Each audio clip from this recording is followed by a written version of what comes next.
জানা অজানা গল্প চ্যানেলে আমাদের আজকের গল্প অলস ব্রাহ্মণ। অনেক বছর আগে এক গ্রামে এক ব্রাহ্মণ ছিল। ব্রাহ্মণী আর দুই ছেলে মেয়েকে নিয়েই তার সংসার ছিল। কিন্তু ব্রাহ্মণের মেজাজে ছিল একদম অন্যরকম। সকালে ঘুম থেকে উঠে কুয়োর পাড়ে বসে স্নান করত, তারপর বাড়ি এসে খাওয়া দাওয়া করে আবার শুয়ে পড়ত। ব্রাহ্মণের কিন্তু কোনো জিনিসের অভাব ছিল না। তার কাছে বিরাট বড় একটা জমি ছিল, যেখানে ফল আর সবজি চাষ করা হতো। তবে ব্রাহ্মণের শুধু একটাই বাজে অভ্যাস ছিল, সে ভীষণ অলস ছিল। তাই ব্রাহ্মণের বাড়ির লোকেরা খুবই দুঃখ পেত। সে নিজে কোনো কাজই করতো না আর সারা দিন ঘুমাতো। একদিন ব্রাহ্মণকে ঘুমাতে দেখে ব্রাহ্মণী বলে, এ কি, তুমি আবার ঘুমাচ্ছ? ওঠো, তোমাকে চাষের জমিতে যেতে হবে না? আমাদের সমস্ত ফসল যে নষ্ট হয়ে যাবে। ওঠো বলছি ঘুম থেকে। ব্রাহ্মণী ব্রাহ্মণকে ঘুম থেকে ওঠানোর অনেক চেষ্টা করলো, কিন্তু ব্রাহ্মণের ওপর তার কোনো প্রভাবই পড়ল না। সে একটা চোখ খুলল, তারপর মিচকি হেসে আবার ঘুমিয়ে পড়ল। এইসব কাণ্ড দেখে ব্রাহ্মণী ভাবল, ওহো, একে ঘুম থেকে তোলার চেষ্টা করে কোনো লাভ নেই। তার থেকে বরং আমি জমিতে গিয়ে দেখে আসি সব ফসল ঠিক আছে কিনা। এরপর ব্রাহ্মণী চাষের জমিতে যায়। সেখানে সমস্ত কাজ সেরে সে যখন বাড়ি ফিরছিল, তখন রাস্তায় তার গুরুদেবের সাথে দেখা হয়। গুরুদেব, আপনি? অনেকদিন পর আপনার দর্শন পেলাম। আপনি চলুন, আমার সাথে আমার বাড়িতে চলুন। আপনাকে সেবা করার একটা সুযোগ আমায় দিন গুরুদেব। তোমার মন খুব ভালো মা। ঈশ্বরের আশীর্বাদ যেন সব সময় তোমার মাথার উপর থাকে। চলো মা, আমি তোমার সঙ্গে তোমার গৃহে যেতে প্রস্তুত।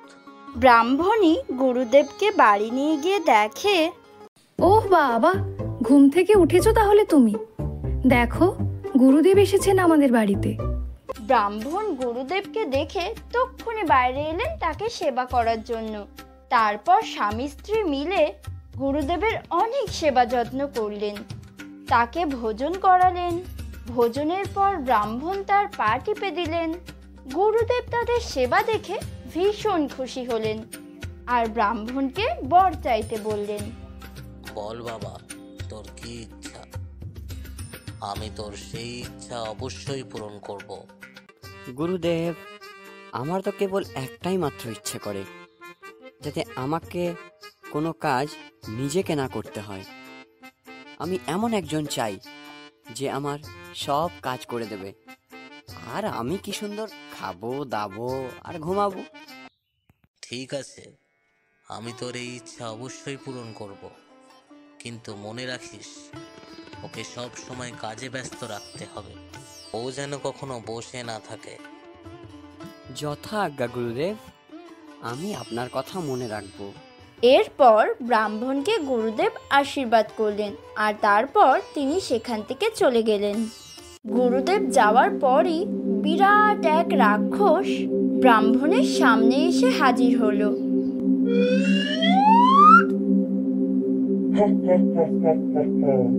প্রভু, আমি আপনার দাস। বলুন, আমি আপনার কি সেবা করতে পারি?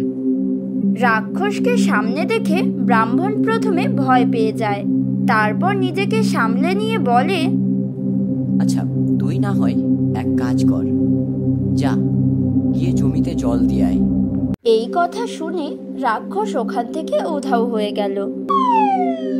ব্রাহ্মণ নিশ্চিন্ত হলো যে এখন থেকে তাকে আর কোনো কাজ করতে হবে না। তারপর কিছুক্ষণের মধ্যেই রাক্ষস ফিরে এলো। প্রভু, আপনি আমায় যে কাজ দিয়েছিলেন তা আমার করা হয়ে গেছে। এবার বলুন, আর কি করব? হ্যাঁ, কি বললি তুই? এত বড় জমিতে তোর এত তাড়াতাড়ি জল দেওয়া হয়ে গেল? এখন আমি তোকে কি কাজ দিই? বলুন প্রভু, আমাকে আর কি করতে হবে? না হলে আমি আপনাকেই খেয়ে ফেলবো। রাক্ষসের এই কথা শুনে ব্রাহ্মণ ঘাবড়ে গেল আর তাড়াতাড়ি করে একটা কাজ ভাবলো। তারপর রাক্ষসকে বলল, যা, শীঘ্রই গিয়ে জমিতে হাল চালিয়ে আয়। যথা আজ্ঞা প্রভু, আমি এক্ষুনি গিয়ে হাল চালিয়ে আসছি। রাক্ষস চলে যাওয়ার পর ব্রাহ্মণ একটু নিশ্চিন্ত হলো আর ভাবলো, খেতে হাল চালাতে ওর অনেকক্ষণ সময় লাগবে, ততক্ষণ আমি খাওয়া দাওয়াটা সেরে নিই। এরপর ব্রাহ্মণ তার পরিবারের সবার সাথে খেতে বসলো। এমন সময় রাক্ষস আবারও এসে হাজির হলো। আরে, তুই আবার চলে এলি? তোর কাজ বুঝি তাড়াতাড়ি শেষ হয়ে গেল? হ্যাঁ প্রভু, এবার বলুন আমি আর কি কি কাজ করব? আরে কাজ কাজ কাজ, কোত্থেকে দি বলতো তোকে এত কাজ? হ্যাঁ, তুই এক কাজ কর, তুই না আমার মাথায় তবলা বাজা। এই কথা শুনে রাক্ষস তো ব্রাহ্মণের মাথায় তবলা বাজাতে শুরু করে দিল, কিন্তু ব্রাহ্মণ পড়ল মহা সমস্যায়। এইসব কাণ্ড দেখে ব্রাহ্মণ বলল, আরে পাগল নাকি এ? কেউ তো থামাও একে, এ তো দেখছি আমার মাথা ফাটিয়ে দেবে। উফ, এখন আমি কি করি, কি কাজ দিই একে? কি করে এর হাত থেকে আমি রেহাই পাই?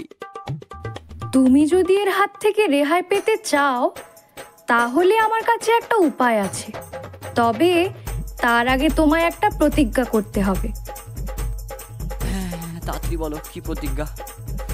বাপরে, এ তো দেখছি আমার মাথা ফাটিয়ে দেবে। আজকে থেকে সব কাজ তুমি নিজে করবে। হ্যাঁ, আমি রাজি, কিন্তু প্রথমে তুমি আমাকে এর হাত থেকে রক্ষা দাও।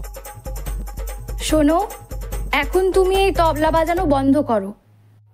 আমাদের কুকুর মতির লেজ বেঁকা হয়ে গেছে, ওই লেজটাকে তুমি গিয়ে সোজা করো।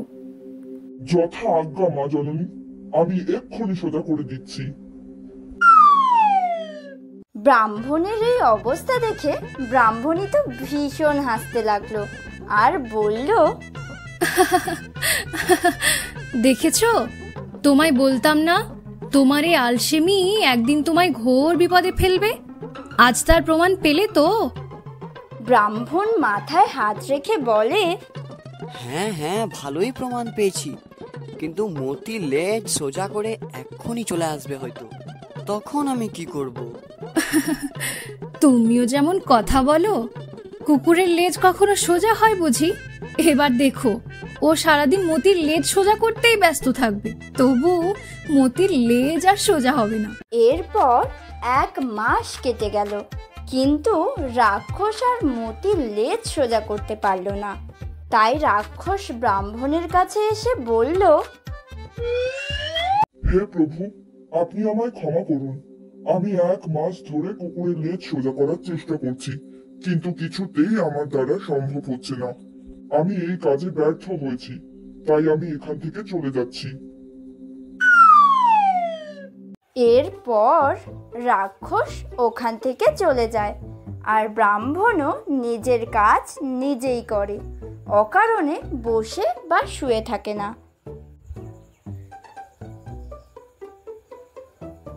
শেষ হলো আমাদের আজকের গল্প অলস ব্রাহ্মণ। গল্পটি আমরা নিয়েছি ঠাকুমার ঝুলি থেকে। গল্পটিতে ব্রাহ্মণের ভূমিকায় অভিনয় করেছে বাবুল পোদ্দার, ব্রাহ্মণী নিকিতা মার্ডি, গুরুদেব প্রণজিৎ ভৌমিক এবং সঞ্চালনায় আমি বৃষ্টি হালদার। তাহলে আজকের মতো এখানেই শেষ। আপনাদের সাথে আমার আবারও দেখা হবে নতুন কোনো গল্পে।